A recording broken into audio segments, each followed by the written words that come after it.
From page to screen. To screen. Well, I'm glad you're doing this. It's been long overdue, so thank you. You are welcome. So I have a nice little topic that we're going to talk about over the next 45 minutes or so, and it's a topic that you actually brought up on your Facebook page. I'm going to say a few weeks ago. I don't know timescales anymore. I don't even know what year it is. It was the topic about what would get people back into the cinema. Yes, I think that was only last week. Was it? Yes, I think. Yeah, it was. Yeah, I think that was pretty recent. Yeah, but yeah. Oh, yeah. No, this is one I'd love to discuss. I liked the topic then, and I like the topic now. And I thought this is a perfect time to discuss that topic. So firstly, where did that question come from? So I'm not going to multitask and look at screens behind me because I'm focusing in your direction. But It was pretty much what would get people back into the movie theaters, if I remember correctly enough. Yeah, well, obviously, because it's what I do. And this is my main love. And my main thing for being an actress was cinema. I think all actors love, to be seen on the big screen. And, there's something so special about movies, and it's broken my heart and how in recent years people don't go anymore. And it's not COVID. I mean, COVID certainly contributed to it, but before that, people were already starting to do stuff streaming. So I just figured, because I have one of my goals, which I want to achieve, it's like one of my main bucket list goals, is to bring people back to theaters again. And I mean, so I was sitting there, and I just thought, you know what, I'm just going to put it on Facebook and get a range of responses and just tackle everything that they say and just find out what we have to do to bring people back to movies again. Now, having said that, I was very pleased. I've been to the movies twice this week, and both times it was packed. I might add that they were couples all decked out in pink for the Barbie movie, guys as well as I think some reluctant boyfriends dragged along by their girlfriends, all made to dress in pink, but it was very cute to see. But there was so I'm very pleased to see that. So but yeah, no, that was my reason. This is like and I know it's not just me. The people I've spoken to in the business everyone wants the Oscar-type movies back, the theater experience. And I think that's the thing with the online movies, is that it's convenient, sure. And I have to admit there are times when, like especially in winter, I mean, our winters are nothing like your winters, I'm sure. But I mean, it's, you just don't feel like going out, and it's nice to snuggle up on the sofa and watch a movie. But it's not the same. And it's like, I'll be sitting watching a movie and I'll see my cat doing something there, or I'll get a text, or, it's not, there's something special about the cinema. And I want to, we've got to bring movies back to the way they were. So how many times did you go? I know you mentioned you've been a few times this week, but let's sort of because cinema this week and over the past couple of weeks has been very different from the way cinema has been for the past few years. So we'll sort of put the Barbieheimer to one side. I went to cinema yesterday and watched Oppenheimer, so I am part of the. We're seeing that on Sunday. I'm looking forward. Yep. I've done the Heimer part of it. I will probably wait for Barbie to hit the home screen, and I'm sure we will find out the reasons why once we go along this conversation. But previous to the Barbieheimer week and the times you've been this week, how many times did you go last month, if you can recall? I'll be honest, there hasn't. I'll be completely honest, and I've got to be careful what I say, because this is my business. I don't want to insult anyone personally. But we both love movies, and so that's a given. We do. There hasn't been anything good on. And I tell you, the movie which it was actually the same movie. I saw it twice. I saw it last night with my husband and Sunday with a friend, which hasn't come to the UK yet, but it is this month, and it's called The Sound of Freedom. It is phenomenal. It's one of those, I mean, put it this way, my husband and I never agree on movies. He's an action movie. I'm a rom-com girl. I can count on one hand the number of movies the two of us have both looked at each other afterwards and gone, wow. And Sound of Freedom was one of them. There were only two. There's Sound of Freedom and another movie called Remember with Christopher Plummer, which is also phenomenal. But so for the two of us to agree just gives you an example of this movie just covers, I mean, it's something which I think everyone can relate to. And it's a heavy topic if you've read about it, but it's also, it's not a movie that's so heavy. Like Schindler's List, for example, is a brilliant movie, but it's very heavy. I have to be in a certain mindset to watch it. Yeah. This is heavy, but it has some comic characters. It has some light moments. And the spoiler I'll give you now is it ends happily. So, Yeah. so it's just, it is a good movie, and it's something that, and you'll see how it, it's a movie that changed things in the world, which is also inspiring. So, yeah. Okay. Now, when you were a kid, Yes. how many times, and obviously I'm not, we don't keep records how many times we go to the cinema on average, but you could probably remember I went to the cinema as a kid probably 2 or 3 times a week, every single week. Not always to watch different films, sometimes to watch the same films. I saw The Never-Ending Story 3 times, I think, in its opening couple of weeks. I saw The Beastmaster 3 times again. 3 seems to be the lucky number for some reason. I've lost count how many times I've seen Star Wars. I used to just watch anything and everything because my local cinema had 3 screens. It had the one big main screen, which would obviously, if it was like this week, it would either be Barbie or Oppenheimer that were fighting over that number 1 screen. The number 2 and 3 screen would be films that are maybe a couple of months old. So maybe it would be The Flash and John Wick 4, for example, would be those sort of films. I don't really care what I watched. It's like, for me, cinema was an escape. Yes. So real life sucked. I would go hide in a dark movie theater for, however many hours, because I would sometimes watch all 3 films. I would do that sneaky thing where I would go from one screen to the next after buying 1 ticket. I remember trying that as a kid and we got caught.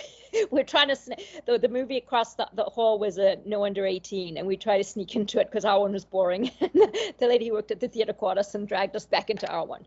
Yeah, it's when I was little, I don't have many memories of. I mean, we had, whenever there was a good kid movie out, we would go to it. But I grew up in Zimbabwe where movies were very limited, and it wasn't like, we definitely did not have multi-cinema complexes.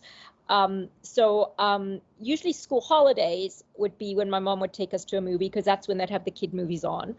Yeah.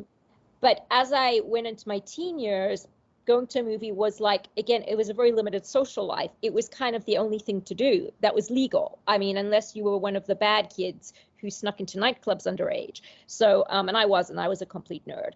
But even movies was a stretch in Zimbabwe because they literally had ridiculous age restrictions. Like Addams Family, I think they made no under 16. So we had to sneak into that.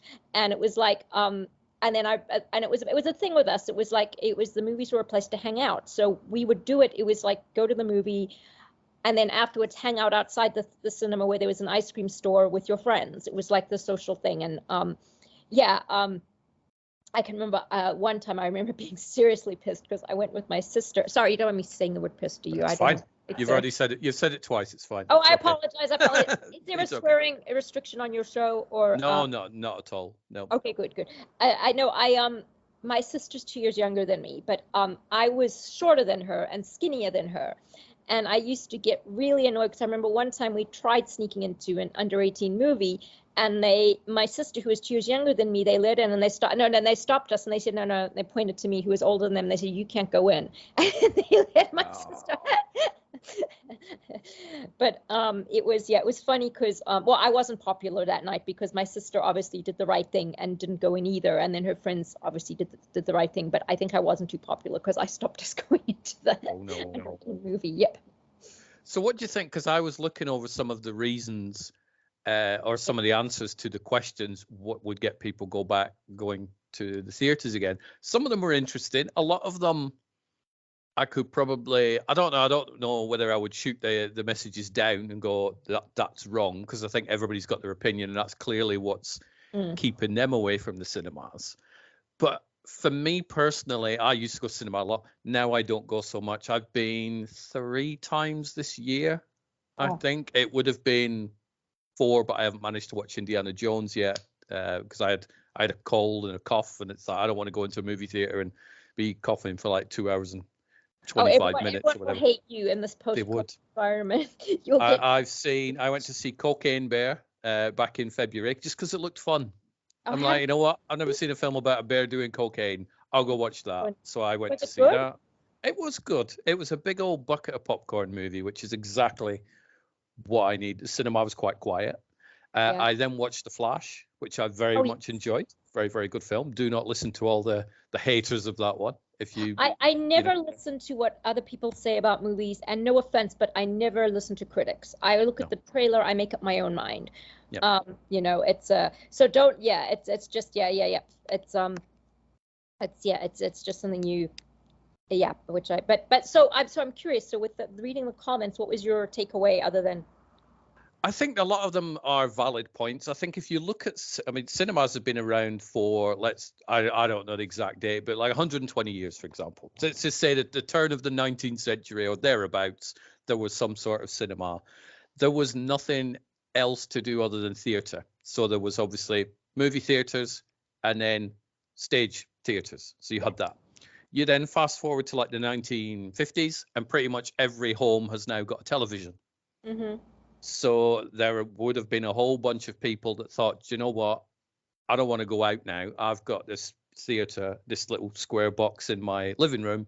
We can all just gather round and we can watch a movie. This is why widescreen became a huge thing. We got movies like Cleopatra, Spartacus, Ben-Hur, because cinemas went, hang on, we need to give them something that they can't get in their house. So that's where a lot of these big epics came. It's a very good point. Yeah, it's so you have that. Then cinema has a pretty good run up until the 1980s when home video comes in. So then people go, well, I don't really need to go to the movie theater. So there's another small little chunk that will go, I don't need to go to a movie theater now because I could just get a plastic cassette, be it VHS or Betamax, and I can watch it in my house. However, if you wanted to watch something like E.T., or Raiders of the Lost Ark, Poltergeist, all these big epic films that came out, you could watch that on video, but you would have had to have waited 18 months, 12 months, sometimes 2 years for these films. Yes, you could get a dodgy pirate copy, but they were pretty terrible. People walking in front, they were bad. I've seen some of those in my childhood, and it was like E.T. was notorious because that was actually here in the UK. It was 6 years before it came out on VHS. It was really 6 years. I only ever saw it on VHS, but my question, I think you raise a very valid point there, because a huge part of this problem, I think, is the fact, and this is why I say the problem began before COVID. Yeah. Is that and this is like in the 2 years or so before COVID, suddenly this thing began where a movie had its theater release and its Netflix release the next night or the same night, and that has to stop, because I think you have to make people, because so many people now will just say, oh, I can see it at home, but if it's a movie you really want to see, especially in today's world of constant getting it now kind of thing, click, I get my way. If it's like, okay, the only way you can see this for at least 6 months or a year is if you go to the theaters, that's going to help bring people back to theaters again. I think that's one of the things which I'm, so that's something where I, which I think does have to change is, it's like, they do have, I mean, the thing which upsets me is like my movies, like, obviously, I'm a romantic comedy girl, I can't remember the last time I saw a romantic comedy at the theaters. So it's, and they used to be really big, but now, of course, they're going straight to Amazon and Netflix. And I think, and the other day I watched this phenomenal movie, which I think should have, had it been released like 10, 20 years ago, I think they would have won Academy Awards, but it went straight to Amazon, and so I think that's a big part of it. You don't not streaming until it's been out for, at least, well, I would say 6 to 9 months or a year. I would probably say even longer than the 6 to 9 months. I would say 12 months, because I see in, using Indiana Jones and the Dial of Destiny as an example, that came out, I think it was the end of June when it came out in cinemas. It was known before the film came out that this would probably be out on video on demand 45 days after it hit cinema. I don't think it's come out yet on video on demand, but it's close, and people know that. They go, well, I'll just wait like 2 weeks. I know, and it's so I haven't seen the Indiana Jones movie. I'm not a big Indiana Jones girl, but Oh no. I know, don't hate me. But my husband and friends who are fans were disappointed.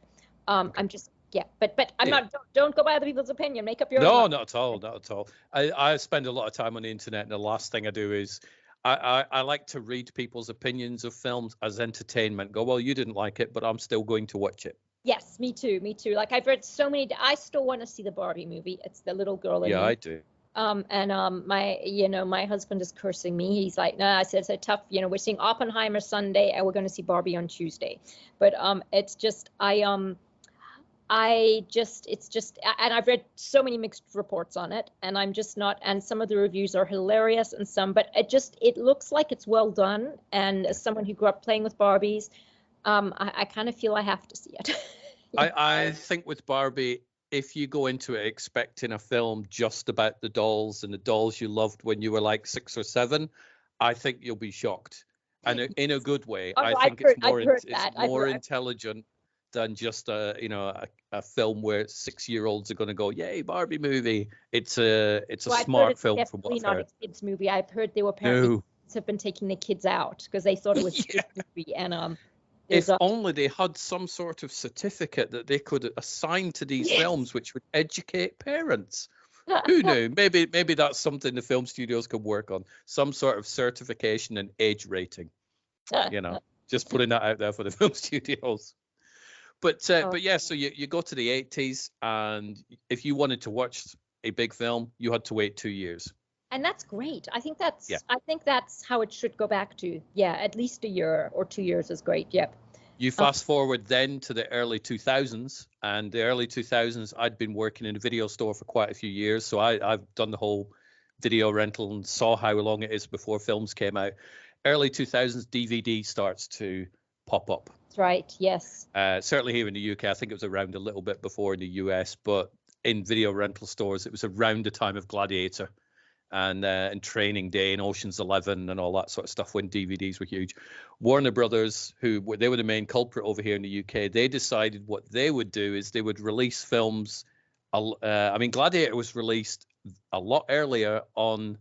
They shortened the window basically over here for Gladiator quite badly, and the video stores got very upset because they were like, no, or cinemas got upset because it was short. I was going to say because because I think the reason it needs 2 years or at least a year is because you want the film to have its US release and its UK release, and then also like it have a worldwide release, so it has a chance to go all around the world. Because otherwise, it's going to get pirated. I mean, well, they get pirated anyway, but I mean, it's just. Yeah, but I didn't know that about Gladiator. That's interesting. Yeah, it was very, very short window, and then Warner Brothers did it even worse. Around the time of Training Day, Ocean's 11, and a few titles, what they did for video stores were, and I'm going to make the prices up just to convert it into dollars so it's easier for yourself. But they would go, right, well, video stores, you can have rental discs of these movies at $60 each, but on the very same day, we will release them to Walmarts for like $15. Oh my God. So video stores were like, that's not fair, because then people would. Yeah, why? Yeah. So there was all that. So and the windows were getting shorter and shorter. And then obviously with DVD, there is a whole new factor, which is the piracy. So the moment you can put a disc in a computer, you've got a digital copy of a movie that you can then, not so much in the early 2000s, fire across the internet, but certainly now. But you could also pirate videos, right? You could, but each time you did it, and I'm not like an expert pirate person or anything, but each time you copy like a music tape or a videotape, the quality degrades, doesn't it? That's right. I can remember in Zimbabwe where we lived, my sister and I were ecstatic because this video store opened just up the road, and it was like within walking distance of our house. And it was definitely a pirate store because every video we brought home, the quality was so bad. And it was just, I remember that well. It was eventually it was like, okay, I don't care how close the store is, we're not going there anymore. It just, this is interesting. This is a field a lot about. So it's interesting hearing all this. Did you work for Blockbuster? No, I had my independent store. Basically, I took a part-time job in a video store because I overheard one of the staff members was leaving. So I thought I would love to work in a video store because you get films for free. This is amazing. Yes. Get me the job. So this was around 1993.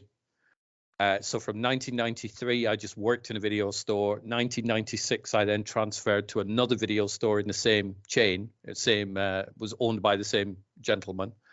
And then in 1999, he came to me and he said, I'm just going to close it because I don't need this many stores. So I'm like, oh, what do I do? And he went, I'll sell it to you if you want. So I bought the video store out. And then I ran it until about 2003 when I knew that the rental market was, dying because of all the reasons we're talking about, piracy and costs and shortened windows and stuff. And I closed it down on my own decision in 2003. So it was sad times, but I just, pretty much most video stores have gone. It's sad. I know when I went back to Perth, where my parents live, I nearly cried when I drove past the Blockbuster store that was once a video store, then a DVD store, and it had closed, and it was my favorite. I always used to spend hours in there going through the DVDs, and so when I saw it closed, it was just, it's such a, they were all going. But I think nowadays, I think it's a whole set of factors why people don't go to the movies more. So there's the cost. Yes. We went to see Oppenheimer. So there's 2 tickets for Oppenheimer yesterday. 1 drink each, and a small amount of bus fare to get to the nearest decent cinema, and that was probably around 40 UK pounds, which is probably about $50-$60. It's a lot, for one film. So it's like, that's one thing theaters probably may have to do is, I don't know, find a way to. I mean, there used to be this fantastic theater chain in LA, which tragically closed during lockdown, called the ArcLight. Yeah. And they were fantastic, and they treated you like royalty. And it was free to become a member, and you got super cheap tickets, and there was like, like once a month that you'd qualify for a double popcorn or for a free popcorn. And if anything, I think there were like twice when we had a problem with something, and they literally sorted everything out. And the one time, I don't even remember what the problem was, but they gave us like all these free movie tickets for like the month, and they were fantastic. And before every movie, they had a person come in, one of their workers, much more different to an ad. And he came and would greet us all, and then would say, please switch off your phones, we hope you have a wonderful. But it makes such a difference when a person does it, because people actually listen. I don't think there were ever instances of people, now the theater we go to has an ad, but people just ignore it or still take out their phones, and it's so distracting. But they were a fantastic cinema chain, and I think, movies probably need to like learn from that and do stuff like that. People feel that it's a treat to go to the movies. But then where does the cost come from? Because if you'd have gone to see Barbie, for example, last week, and it's in its opening week, the studio is taking 70% of your ticket price.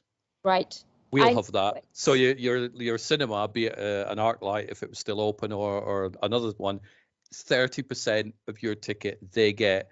And from those little 30%, they've got to pay all the staff. They've got to run the building. They've got to cook all the concessions. I know. Yeah, it's like there has to be a way. But yeah, you're right. It's true. But I think definitely if they can somehow make it the way it was with, not being released online or on DVD for a year, there won't be that same pressure on cinemas because more people will be going. So they won't, it will be. I mean, look, as I said, I've seen the same movie within 2 days, and I'll see it again before it's off at the theaters. And Oppenheimer, I've heard, is excellent. Really is, yeah. I'm not going to get you to tell me anything. I know it's no. But it looks fantastic. So I'm still looking forward to that. I mean, as I said, it's just I mean, I'm hoping that, everyone on Twitter has been saying Barbie and Oppenheimer are fantastic, are bringing back the return to cinema, and I hope so. I mean, I really hope. I don't know. I mean, I think what you're going to see is studios trying to replicate Barbieheimer. Possibly. You're going to see a lot, and I don't think it'll work because Barbie, the whole. Do you know how Barbieheimer came about? No, I don't. I just remember seeing it all over the place. Yep. So Christopher Nolan used to do most of his films for Warner Brothers. He has for, way back. Right. And during the pandemic, they were that close. Warner Brothers were very close to putting Tenet on streaming. Now, Chris Nolan is a huge fan of cinema. He's like, I shoot everything in IMAX. I want everything to look amazing. A bit like Tom Cruise was like, no, go to the movies, not put it on streaming. Yes. Christopher Nolan is a huge advocate of cinemas and theaters. So he was very mad at Warner Brothers at the time, going, Yes. I'm not happy that you're going to do this with my film because nobody's going to see it as much as they would in the theaters. So he and Warner Brothers had a bit of a falling out at the time. So Chris Nolan throws his toys out of the pram, goes over to Universal, who go, welcome, Christopher Nolan. What would you like to make? I want to make Oppenheimer. Not a problem. Come in, Mr. Nolan. Take a seat. We will look after you and we will help you make Oppenheimer. Oppenheimer comes out. Warner Brothers are quite mad. They're a little bit, hang on a minute, we're not happy that Christopher Nolan's gone. He's sleeping with another studio. This is not right. I know what we'll do. We'll open Barbie on the same day. Oh, that's how and we will try and, because, Barbie, Warner Brothers, Oppenheimer, Universal. Oh, wow. I had no idea that it was a rivalry thing. It started off as a rivalry, but then the public it was like a joining thing. I thought they were, wow, okay, that's interesting. No. But it sort of backfired. I don't know if it backfired because it's Warner Brothers and Universal are both winning out of this because both films are making a fortune. The amount of people I've seen in Oppenheimer wearing pink, quite a few, noticeably. Oh, really? So clearly people are genuinely doing the Barbieheimer double bill thing. So it has worked. Right. But it's not worked because of any studio genius plan. It's just a thing. It's just happened. Right. The public decided we're going to latch onto this thing. Social media has done its thing. People have joined in the Barbieheimer thing, and people who would just watch Oppenheimer are going, I'm going to do the double bill and join in like everybody else is doing and be part of the crowd. And that's where this has come from. So I think if studios do try and replicate it, yes, I don't think it'll work because people generally don't like being told what to do. This is what you'll like. This is what you'll watch. They're not, a lot of people are stupid, but they're not that stupid. Right. It's it's an interesting one. It's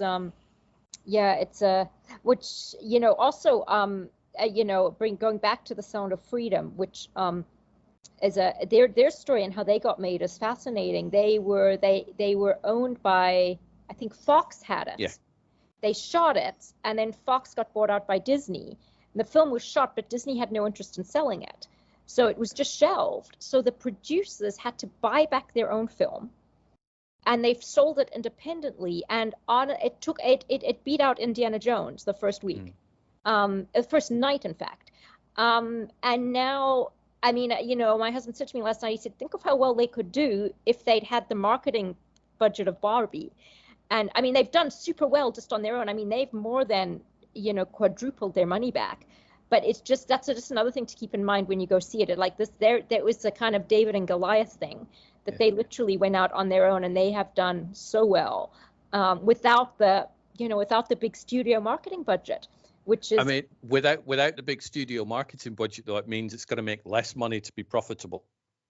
Right, but it's just, it's just still, it's just done so incredibly well. Just for, you'd never think that a little movie that was just going out on its own would do so well, but it has. And that movie is making its way to the UK in the next month or so. So it is. Yeah, I think they said Australia end of August, and I think the UK and Ireland September. I think that was what I read in Deadline Hollywood today. I think that's what. So, but yeah, it's. As I said, it's definitely, it's a phenomenal movie. And I think a lot of people, and I'm sure you've read this phrase many times on the replies to your comment, is, "Oh, I'll watch that when it gets onto streaming." Yes, it's always yep. But as I said, I cannot stress enough what we just talked about: the waiting for at least a year so that people will see things before they go to streaming, because you do miss out on a lot when it's not the big screen. Yeah, one of the main reasons I don't go to cinemas more often than I do, other than the cost, I would probably still go once a month, to be fair, because I can always find something to watch, but it's just the behavior of other people. Oh, totally. Yep. I went to see, I think it was Fast 9, so this is obviously a couple of years ago. The film is on, and I don't know whether you've seen the Fast and the Furious movies, No, I saw the one. It's not my thing. But do you think they're quiet films or loud films? They're loud films. They're loud. Whilst the film was on, I could hear probably 25, 30 seats to my right. God. There was a kid on his iPad with no headphones, and I could hear him above the movie. And you didn't kill him? No, I went out and got a manager, and the manager went in and killed him. Oh, but good. yeah, I don't think twice about, right, get this person. Because it's like, for me, often I will wait until a film hits Blu-ray, not so much streaming, but I will, because I like to put some money back into the whole film industry. Was the kid by himself or with his No, he was with his family. Well, that's disgusting on their part. It's horrendous. At watching The Sound of Freedom the other day, I nearly went ballistic because some idiot near me is on his phone, and I'm scared because this is the States. People carry guns. I'm terrified of saying, "Put your phone away!" Bang! Because I'm always scared of that. It's so I just kind of like. I mean, thankfully, no one did it for a long time, so it was still annoying. But I mean, the one time we saw a movie, my husband and I, this woman sitting next to him had her phone on the whole time. It was a packed full cinema, and eventually this guy from way up behind us came and he tapped her on the shoulder and really nicely said, "Please put your phone away, it's distracting." She ignored him. At that point, my husband lost it, and he turned to her and said, "Will you switch off your fucking..." And I love your husband a little bit more after that. Oh yeah, and she stormed out and said she's going to get the manager. Well, obviously she went to the manager, and he said, "No, you're not supposed to be on your phone." So she kind of came back in like a little bit subdued. And at the end, everyone was coming up to my husband and going, "Thank you so much." Thank you. Because it's like, for me, we both love movies. Yes. You can only watch a movie for the first time once. Yes. And if that first time's ruined. Oh yeah. It's also, gone. As someone, because it's what I do, it's also disrespectful. Yeah. And I mean, like things like that kid you just described. Why go to the cinema? Stay at home and play your stupid game.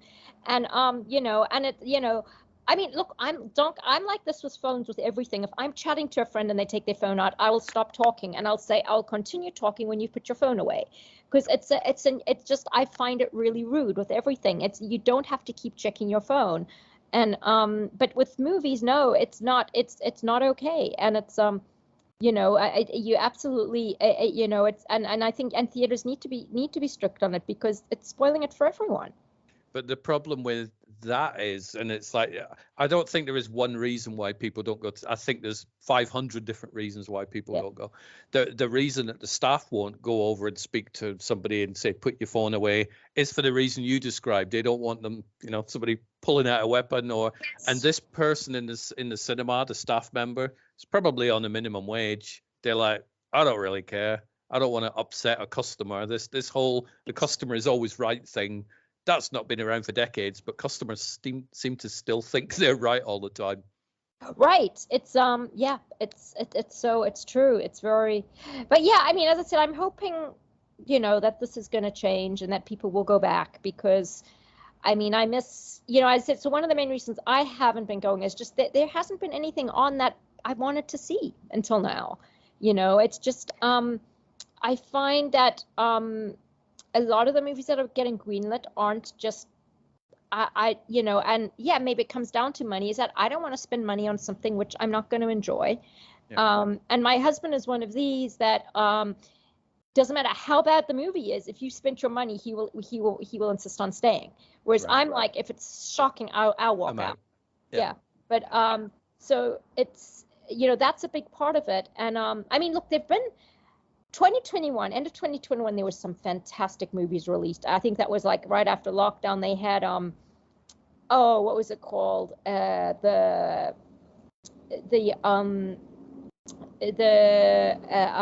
I'm just waiting for this truck to pass, so it's making so much noise. Being the Ricardos, which I love. Oh yeah, that went straight to Amazon. Yes, but it was on at the theaters for a bit, and it was really good. And then The Eyes of Tammy Faye with Jessica Chastain, which is phenomenal. That was good. That was really good. And the House of Gucci with Lady Gaga, I thought was amazing. And then what was the one called? The Last Duel, I think, with that was really good as well. I loved that. That was phenomenal. And all of those, that was the same year, and that was a year of good movies. Last year, I find so many good movies. I mean, hopefully this year again, with all that's happening, there will be more.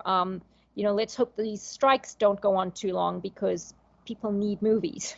Yeah. Well, then the studios need to pull their thumbs out of their rear ends and actually pay people. So yeah, they need to sort it out, because it's just they have to. I mean, because we need entertainment, and it's what they do, so they've got to work out something.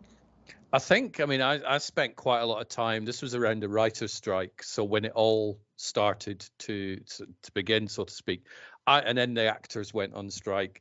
And within the first week of the actors going on strike, I saw a lot of people on social media who were like, God, how much more money do these actors want? And I spent a lot of the time correcting people, going, seriously, if you think that just because you're an actor that, you've got millions in the bank, you're out of your mind, do some research. But there's that silly preconception. Yes, you have got I know, it's so funny. People think that, and it's hilarious. People think that about me as well. I think it's hilarious that people think that. I mean, I let them think that. I'm like, yeah, you can think that. I live in this mansion with servants and all that, and it's just like... So I'll be back in a minute. That's what the truck was. It was more money arriving. Oh yes, absolutely. In your backyard. Yeah. I mean, and I told you that. I mean, I'm sure you've seen me posted that stupid thing. One of my friends looked up. He Googled my name, and it came up Chloe Traicos' worth, and I think the last lot was 20 million. I was like, wow. So websites like that don't help, do they? I know, and it's like, it just shows you cannot trust what you see online. You really can't. You can't say just because Google says something does not make it a fact. But I think we've, and I'm going to take my phone out because there is a list of films. I actually have a top 10 list of films so far this year. Oh, it will probably change as the year goes on and I watch more, but I do actually have really good ones. So in my 10 so far, The Banshees of Inisherin. Okay. Very good. I think that's on Disney now, but it did get a bit of a theatrical run. The Fabelmans by Steven Spielberg. I love that. Yes, sorry, that was from. I saw that last year, but that was one of the best ones last year. I saw that twice as well. I think we got that like January or something. So some of the dates might be a little bit different. John Wick Chapter 4, really loved that one. That was one of my husbands. I'm not a John Wick fan, but yeah, he loved it. Yeah. Tom Hanks starring in A Man Called Otto. Oh, that was beautiful. I cried. Yep. I love that. Yep. Empire of Light, the Sam Mendes film. That's really that's worth checking out. Mendes, I haven't heard. I didn't. Yeah, I'll thank you for that. Very good. Recommend that one. Oppenheimer. Spoiler. That's in my top 10 films of the year. The Covenant, which I think actually went straight to Amazon Prime. So this is a Guy Ritchie one with Jake Gyllenhaal. Guardians of the Galaxy Volume 3. I thought it was fun. I did like that one. My husband liked that one as well. Yeah. I did. Mission Impossible: Dead Reckoning Part 1. I'm a big Tom Cruise fan, and The Flash. Okay. So, yeah. Oh wow, that's no, that's good to know. I mean, I'm curious as to I'm just curious as to whether Sound of Freedom will make that list, and Barbie, of course. Yep. You've got to keep me updated on what you think.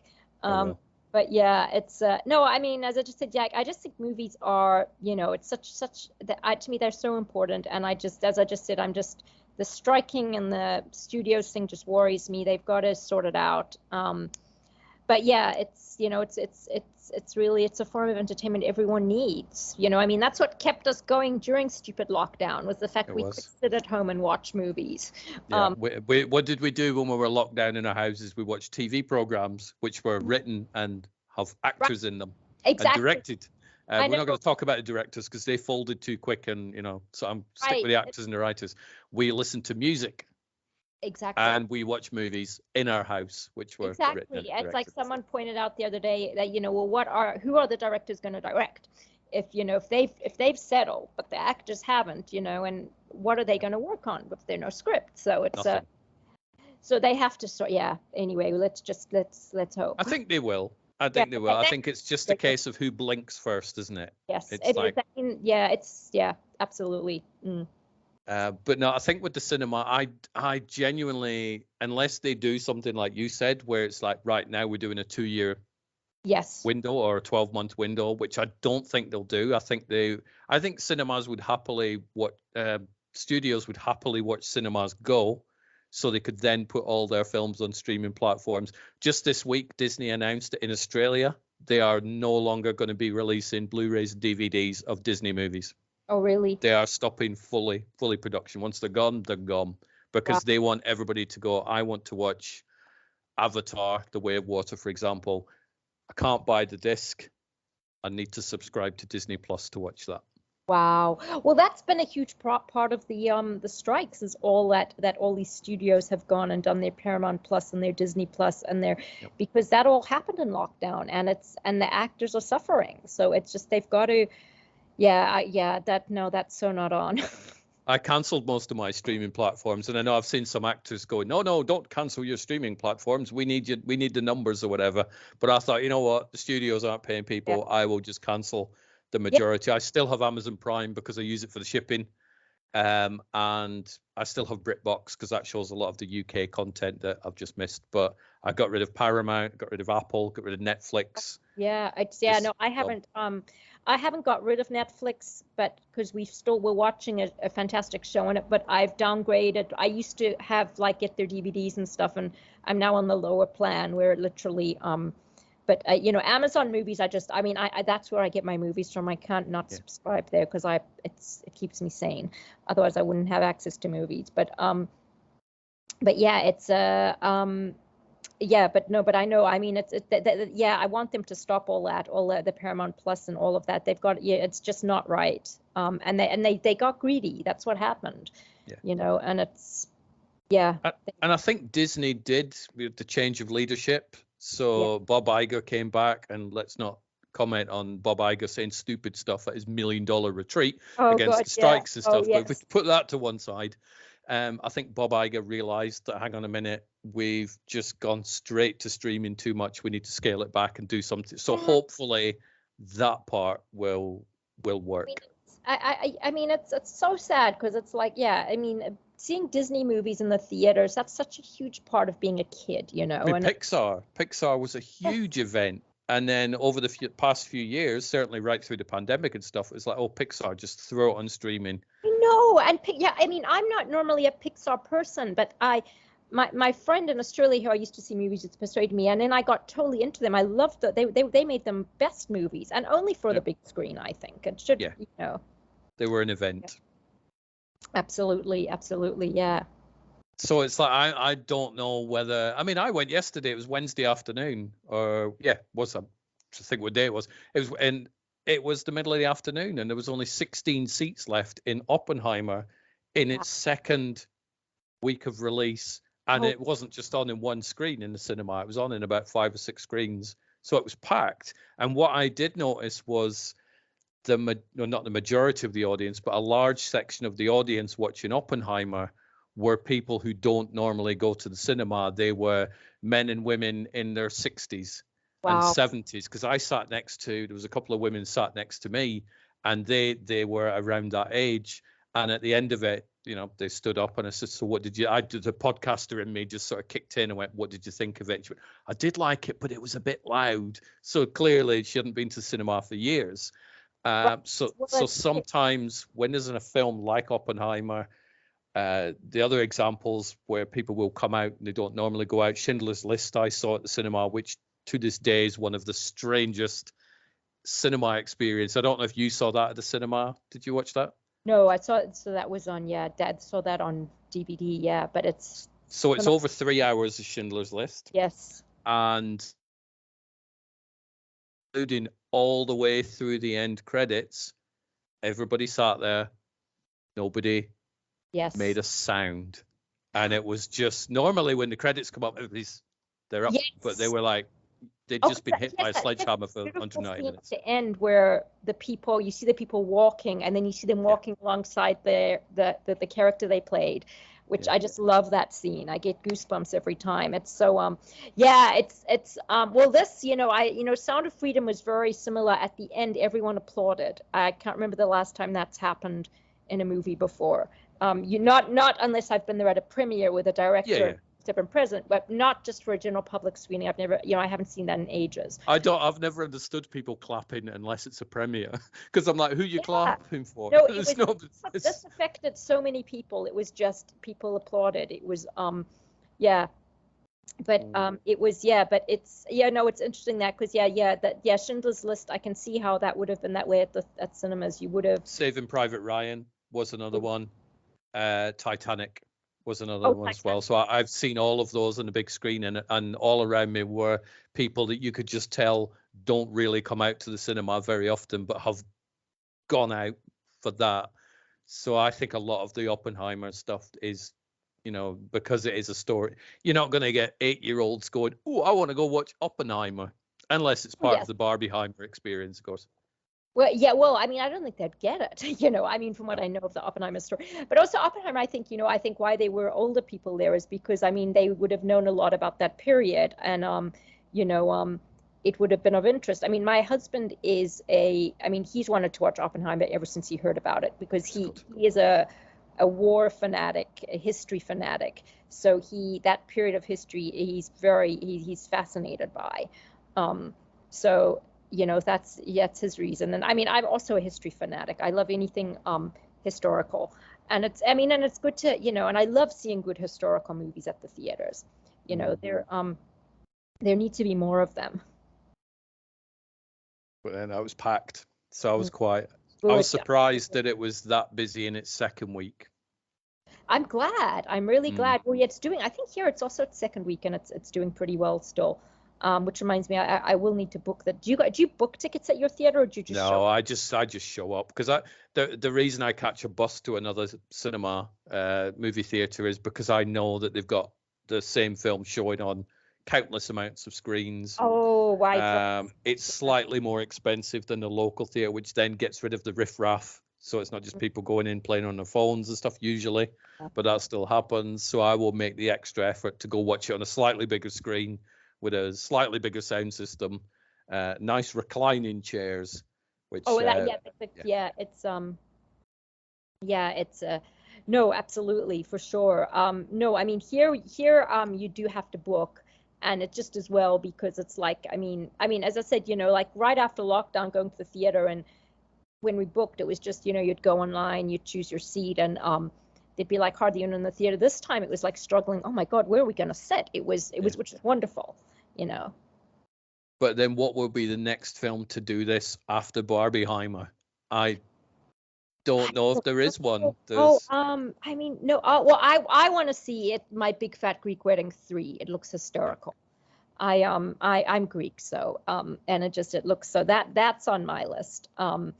It's but yeah, so there but I don't know, hopefully there will be good stuff coming, because I mean, if the strike goes on for much longer, there's going to be a real lapse. Well, then I think cinemas, and it's like I would love to win like a lottery of some kind, and I would just open up a cinema that shows classic movies. Oh, that would be great. Tuesday night we're showing Blade Runner. Wednesday night we're showing Alien. Close Encounters of the Third Kind, that's going to be on all weekend, because I would just sit and watch that all weekend. But Breakfast at Tiffany's, and Some Like It Hot, Casablanca, all these classic movies. But would people go and watch them? I think some would, but would enough people watch them to generate money to keep the cinema going? I don't know. Actually, what interesting, the Steven Spielberg's mother used to own a kosher restaurant just up the road from us. And then she passed away about 5 years ago, but the restaurant's been left to the Spielberg family. And so it's like, so they've started this thing this summer where on a Sunday night, they're showing a Spielberg movie, like a screening with the meal. So nice. And so like, I'm unfortunately going to be away, but Ari's probably going to go. They have an Indiana Jones, and I think E.T.'s another one. I'd love to see E.T. on a big screen. That is amazing. I saw that as an 11-year-old kid. I remember as a child seeing, because I was, after Close Encounters, I was very heavily into the whole science fiction aliens. I'd just get me off planet Earth. I want to go do what Richard Dreyfuss did and get the spaceship, just escape. And I remember hearing E.T. was coming out, but around the early 80s was lots of horror movies that had aliens in, so they were all X certificates and stuff. And I remember as a kid being very upset, thinking, I hope E.T.'s not an X and I can't watch it. I was genuinely upset. So obviously when it came out and it was a kid's film, I was very happy, and I went to see it and did the whole crying when I thought he died thing. And E.T. still doesn't lose its magic. I've watched it pretty recently. It's timeless, and it's I mean, I was little when I saw it, and when we rented it, and I was terrified.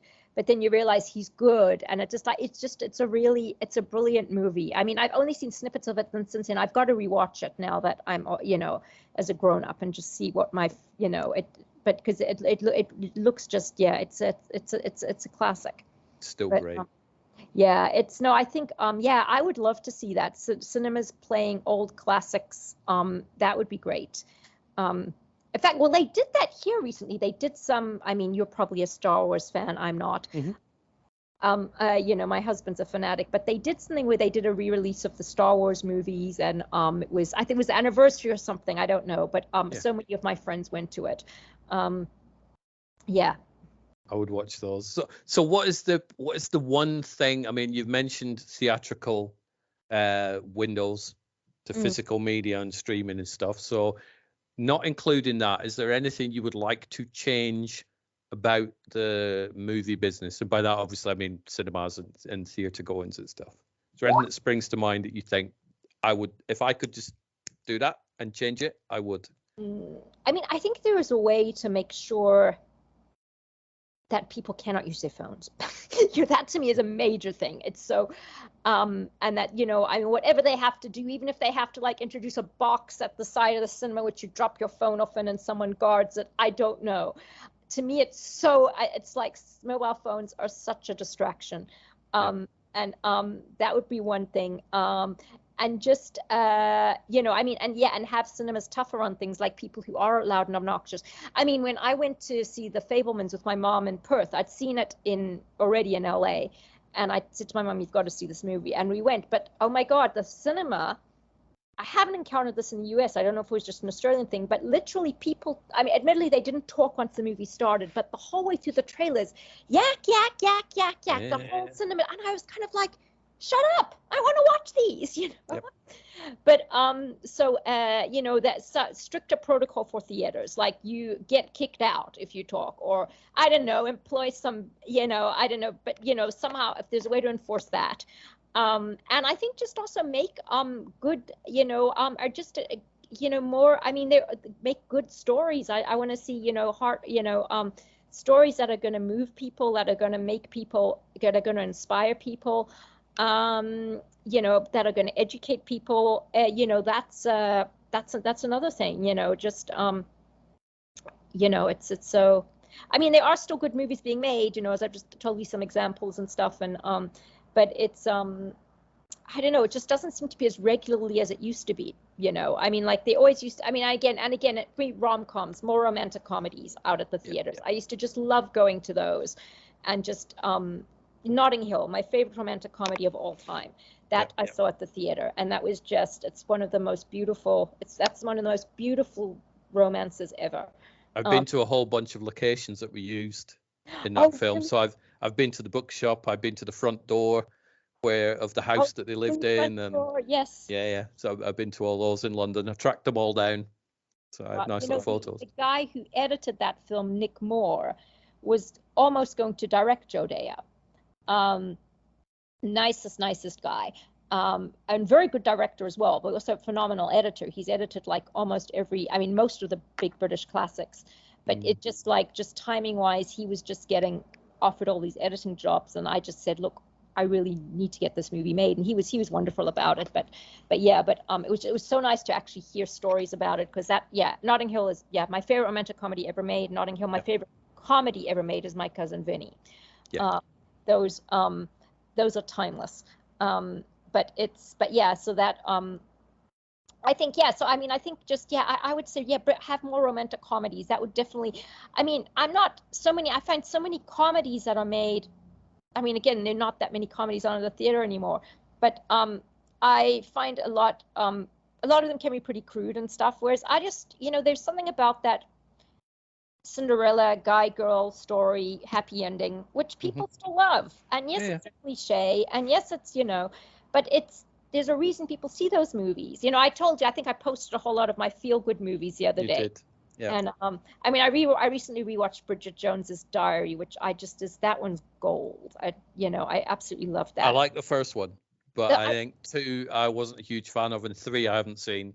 Yeah, one was good. 3 didn't appeal to me. I heard so many terrible things from people I trusted, not reviewers.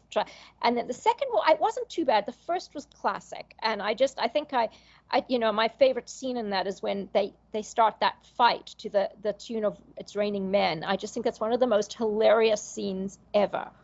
And but yeah, so it's like they're just they're those feel good movies. That's what I would suggest as well. Have more of those at the movies, because girls love them. We really do, and it's just nice to go out and laugh. And I watch them, but I think the mid-level movie has gone from cinemas unless you're a $300 million movie or something that was just kept on a shelf like The Sound of Freedom. Yeah. You don't see these films certainly very often in movie theaters now. So. I know, and I'm not a big, no offense to anyone, I'm not a big DC and Marvel fan. That's just not. That's my. I like DC, but Marvel, I'm just like, just slow down already. I haven't got time to watch 37 different movies and 18 TV shows in order to understand this one. Right. It's like, so, and that's all that seems to be on are those ones. I just think, so in answer to your question, yes, I think more of those middle movies, the ones that aren't, $300 million to make and stuff, have a bit more of My Big Fat Greek Wedding, more of those, so that's why I want to see the third. Did you see My Big Fat Greek Wedding? No, I remember it coming out and it was a phenomenon. Yes. I think I've seen the first one. I haven't seen two though. Like, I think if you come from Greek heritage like I do, it's so freaking funny because you can relate to it. But and this third one looks hysterical. So movies like that, and My Big Fat Greek Wedding wasn't on a huge budget. It was like in the low millions, which in America is like tiny budget here. But more of that, I think, and I think that will get people to the movies again. Not everyone is Marvel or DC or into the science. I love some science fiction, but not all. It's it doesn't have to be a huge budget to bring people to the cinema. So over the past 2 or 3 weeks, because I think certainly when The Flash, I'm trying not to knock a cable over there as I'm moving. I think certainly since The Flash came out, there has been an increase in what I call attack dogs online. Oh dear. Who will look at a film, for example, The Flash, Indiana Jones and the Dial of Destiny, anything DC related. They will just go after it online. It's terrible. It's, look how much money it didn't make. Oh, look at this. And they just seem to enjoy watching a film crumble. Oh, yeah, the trolls. But I think they're beyond trolls because it's like I see people like widespread who will just. I saw somebody who'd gone to see Indiana Jones and the Dial of Destiny. They had enjoyed the film. They'd posted on their Facebook in a thread that was talking about the film saying, I actually enjoyed this film. I liked it. Somebody replied to this person going, you're a fucking liar. This is fake news. The film was terrible. So it's like, how can you literally attack somebody for saying that they enjoyed a film? This person wasn't saying this is the best film in the history of cinema. They just said, I watched it and I liked it. And this person went right after them. It's like, it's their opinion. It's so, with that, I don't know, there could be, I know there's this big rivalry with Marvel and DC. But enjoy them both. I do. I don't love them both, but I like them both. Well, you see, it's interesting because like with Sound of Freedom, there was a write-up in Deadline today, which I was reading, and the comments below, like you could tell who'd legitimately watched the film. They loved it. And then there were these, all of them, interestingly enough, didn't put their names. It was all anonymous. This is lies. It's not lies. It's actually a story. It's actually, at the end, they show you the photos of the real people and they give details on the law that ended up being passed as a result. It's a true story. But, it just blew my mind that there are people who just go online to pick fights with people and you can tell they haven't seen the movie. They just want to, it's like, it's like it's not safe to post your opinion in today's world. That's the attack dogs that I mentioned, which is just a phrase because they just seem to go, oh, look, there's a film coming out. People are liking it. Let's get them. Let's tear it down. But the sad thing is there will be people who look at these comments, the negative ones, and I see it quite often. They go, oh, I really wanted to watch that. I guess I'll skip it then. Well, I mean, for whatever reason, people are saying Sound of Freedom is a right-wing conspiracy theory. I've heard that in the UK. It's very political, and garbage. it's one political side putting out a story. There's nothing political in it at all. It's a story about a guy who goes to save a little girl who's been kidnapped by a child sex ring. Yep. And the only thing that could remotely be seen as right-wing is the guy admits he's a Christian and that he says this is my duty and these are God's children. That is the only thing that. Yep. So for these people to say it's a far right-wing conspiracy, I'm like, where are they getting this? I mean, I don't know whether it's a jealousy thing because these people actually went out and they actually were like, screw you, Disney, and did it themselves. I don't know whether it's that or whether, I don't know. It's very weird that these rumors come out and it's, I think everything's tribal nowadays, though, and it has been. Yeah. So Marvel versus DC, you've got to like one or the other. You can't possibly like both. Yes. You've either got to be an Xbox fan or a PlayStation fan. You can't possibly like both. You've either got to be an extremist for Trump or an extreme supporter of Biden. You can't possibly have opinions on. It's all very tribal. And I think if somebody says, actually, I like this thing, then the people who are on the opposite side of the fence will fire arrows at you like the beginning of Gladiator. But you see, I think a big part of it is that this is all happening online and behind screens. Yeah. And that's why it's so much easier to do. It's so much easier to hate people you don't see. Whereas like, I don't know, like 100 years ago when all communication, well, I don't know, when was the telephone invented? Before the phone was invented. I think the phone's over 100 years old now. But yeah, it is because we're the 2020s. But like, so say 150 years ago, when all communication was face to face. I mean, except for the letter writing, which you only did to people you didn't see. It wouldn't be that way because you're like talking to your neighbor and you don't care if they're a Republican or a Democrat because they're your neighbor and you know that if a storm comes and it blows your barn over, you're going to need their help picking it up. Yeah. And, so it's like, oh, okay, that's what you think. Oh, interesting. But I disagree with you. But I think we've become a lot less civilized and it's and a lot more entitled. And I think it's so much easier to fire shots at someone who you can't see and you don't have to read what they say to you because you can block them before they do. And, I think that's a huge part of it, the way technology is today. It's so, it's kind of like, it's also, I always explain, it's a bit like road rage. It's a bit like road rage because you can't see who's in that car in front of you, but they're not freaking moving. And it's like, Yep. And I think it was once the story I tell about this whole face-to-face contact is a story where I kind of like felt very sheepish after this incident. I was driving in Australia and I can't remember what happened. It was the roads in Sydney, I don't know if you've been there, were like built 100 years ago. So they are not equipped for the size of traffic today. And I can't remember what happened, but the lanes merged and this guy honked at me and I honked back and I think I gave him the finger and then he pulled up alongside me and I was like, oh, crap. Oops. And he rolled down his window and he went, excuse my language, he said, it's not your fault, lovey, the roads are fucked. And it was just like, and of course it was just like, it was just very sweet. He was like making eye contact and he was treating me like a person. And I think he'd been honking at me to say, be careful. And I was honking at him to say, screw you. But it was like, all of a sudden that experience made such a difference because it was like suddenly you're seeing a person, you're talking to a person, and it's very different, I often wonder about these people who post stuff on online and nasty comments. I wonder who they are. I wonder what they look like. I wonder, do they just it just amazes me. Would they, if I saw them in real life, would I have anything to do with them? And probably not. Probably not. No. I think a lot of these people are just people who are very sad, the ones who just pick the fights and just don't, and very sad with themselves. And this is how they feel macho, is by doing this, the keyboard warrior. But it's like, say tomorrow you go and watch Oppenheimer, as in you go and watch Oppenheimer tomorrow. And you get to the end of the film and you go, just didn't like that. Didn't like Oppenheimer. That's not going to happen because you will love the film because it's great. But you come out, do you then go online and go, right, I need to tell everybody how terrible this is. So I'm going to spend 3 hours online and I'm going to make a YouTube video and tell everybody how terrible it is. Oh, and actually anybody who liked the film, I need to reply to their comment and tell them they're wrong and the film was terrible. No, yes.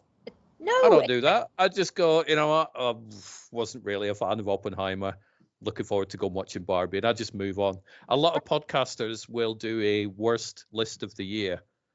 I've never bothered doing that because I can't remember what films were terrible unless I look at a list and go, oh yeah, I didn't like that one. I can't remember what I didn't like. I'm more into spending my time talking about the films that I did enjoy, which you know from experience. So yes, it's well, I mean, I wouldn't do it just because also, well, for me it's people in glass houses situation, because I wouldn't want people to do that to my film. So I generally tend not to bash films. I don't think I ever have. I don't think I've ever done that with a film, just because it's just because at the end of the day, even if I hated it, it's still someone else's work. It's still something that someone else has tried. They've put it's there, and just I didn't like it. I didn't, but good for them. It's their film. They like it, and I just and I certainly never attack people who love it. I mean, I know there's certain films which I say to my husband, nope, I'm not watching that with you. Go with your friends, because I know I'm going to hate it. But it's so, I know it's just the vitriol with some of these cases. And as I said, what amused me with this one thread with what was on the Deadline Hollywood was that all the people who criticized it were anonymous. I just found that amusing. I thought, why are you all anonymous? Why don't you have your name? It's like, it's so, and that's what a lot of these people are. They don't have their real names. They have it's so, it's just, I don't know. I don't get it at all. Why there is such, but you see people do it like with people they don't like, with actors and stuff they don't like. They'll have hate websites to them. They'll say, I hate them. It's like, wow, how sad and angry. Life's too short. It's like, why are you just targeting? So if you don't like some, and I think that's the other thing that a lot of film watchers fail miserably on. They expect, and I will use Indiana Jones and the Dial of Destiny as an example, which I've not seen the film, but it's a very good example for it. People seem to expect every film to change their life. Yes. So I've now watched this film for an hour and a half or 2 hours. I expect to be a better person when I come out. I expect to have had the best time in the movie theater I've ever had for years, and it's been worth every penny. Not every film's like that. I think the majority of films you watch, if you pick them wisely, you go, that was good. What am I going to have for supper? What am I going to have for breakfast? What movie am I going to watch next? I'll watch this one. Now, if every film was absolutely amazing, there would be no amazing films because you would get used to it. Absolutely. It's so true. I mean, I know, what was I going to say? One thing I found with myself, though, is that when there's a movie that's doing super well often, and everyone raves about it, I don't like it. That's just okay. But now the one movie that I did that for me, and I don't think it was the movie's fault. It was whoever did the publicity for the movie was their fault, because they had up on the poster the feel-good movie of the year. Well, that movie was Slumdog Millionaire, which is a great film, but it isn't a feel-good movie. No, it's not. I went in there expecting it to be like Bend It Like Beckham or some of those it's horrible. And there's that little boy who they blind, and I'm just going, I'm kind of like, I hated it, but that's because I was going in expecting to feel light and happy. And now, had I known what I was going in for, I probably wouldn't have hated it as much. But I just, don't freaking say it's a feel-good movie when you've got torturing kids on, in there. It would be like, and this is the responsibility of the critic / reviewer / person with a keyboard who thinks they know everything about movies, is, for example, and I'll use Oppenheimer as an example. If I say, oh, you'll love Oppenheimer, it's the funniest film, it's the funniest comedy I've ever saw. Oh, I haven't laughed so much in years. And then you go watch it, you're not going to laugh. Right. Because I've set the benchmark so high up for you, it can't possibly. It's that's it. I think if you know what you're going to get, it's it's if you have an idea. So but it's so I don't know, that's that's definitely, but I think I can say there are a handful of movies that I can say have changed my life that were I can which I can put up there as being like 5+ star movies. And Dead Poets Society is one that springs to mind. That was just a timeless classic. This Sound of Freedom's another. Remember, if you've ever seen it with Christopher Plummer, you should. Yeah, I've seen that one. Yeah. That it's a little independent, but again, it's the only other movie my husband and I have agreed on. Christopher Plummer, just I'll send you a link that he plays a Holocaust survivor who is in an aged care home, but he finds out that the Nazi who killed his family is still alive, and he's got to get revenge, and it's brilliant because he also has dementia. And he has to write down. And look, I love Christopher Plummer. He was phenomenal in whatever you see him in.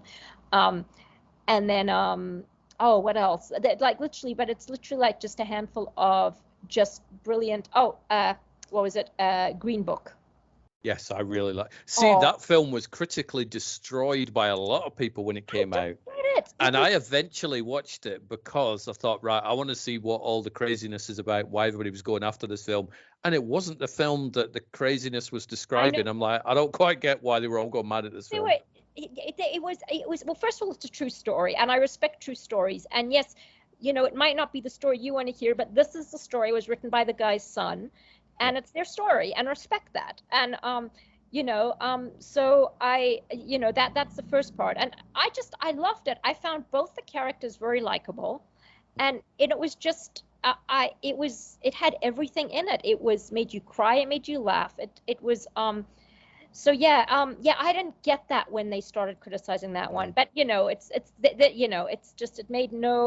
it made no sense to me because it was a phenomenal movie. And it was, as I said, it's on my list of top 10 movies of all time.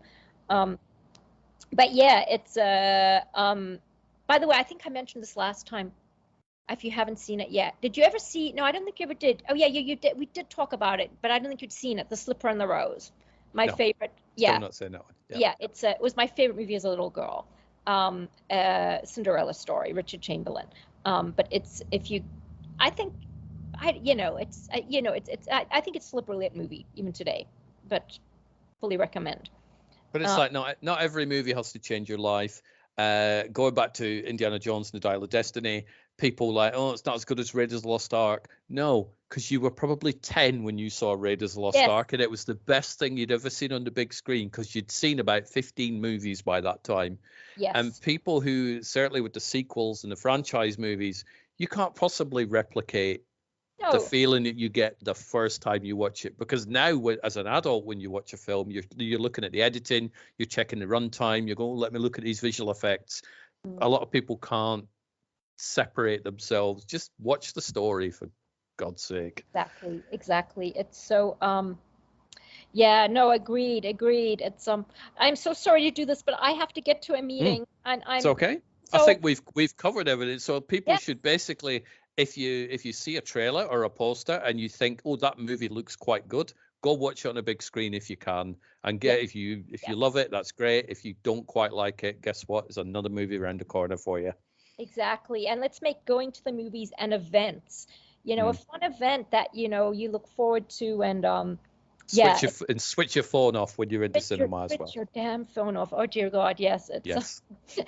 But you good luck with your meeting, whatever sort of meeting it is. And nothing too exciting, but I so love talking. And we must try to do this. I don't know, maybe once a month or once every 6 weeks. I really love chatting to you. Now I'll keep an eye on your Facebook page, and I will see another topic that you're talking about, and we will do that. But it's been fun chatting about the cinema with you, Chloe. Absolutely, Stuart. Thank you so much. And let me know when you post this, and I can put a big shout out to all my followers and all. Yep. Will do. Take care. Have a good one. Bye. You too. Bye-bye. The From Page to Screen Movie Podcast.